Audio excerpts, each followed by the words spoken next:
মনে রাখবেন ভাঙ্গা জিনিসগুলোকে আল্লাহ এমনভাবে সুন্দর করে নতুন করে সাজাবে, আপনাকে এমন সুন্দর জীবন দান করবে, যারা আপনাকে নামাতে চেয়েছিল তারা আপনি পর্যন্ত আর পৌঁছাতে পারবে না। সুবহানাল্লাহ।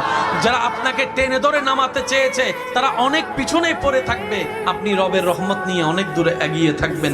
মনে রাখবেন, শুধু একটু সয়ে যাবেন, একটু ধৈর্য ধরে থাকবেন, একটু সহ্য করে চুপ করে থাকবেন।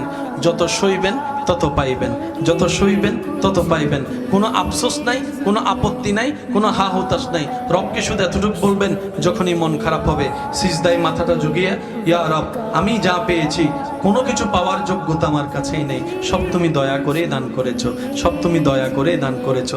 একটা জিনিস পাওয়ার যোগ্যতা আমার নাই, এই চোখ পাওয়ার মতো যোগ্যতা আমার কাছে নেই, এই কান শোনার মতো কান আমার কাছে নেই। আল্লাহ, কোনো কিছুরই পাওয়ার যোগ্যতা নাই, তুমি দয়া করে দেখার জন্য দুইটা চোখ দিয়েছো, তোমার দরবারে শুকরিয়া। সুবহানাল্লাহ।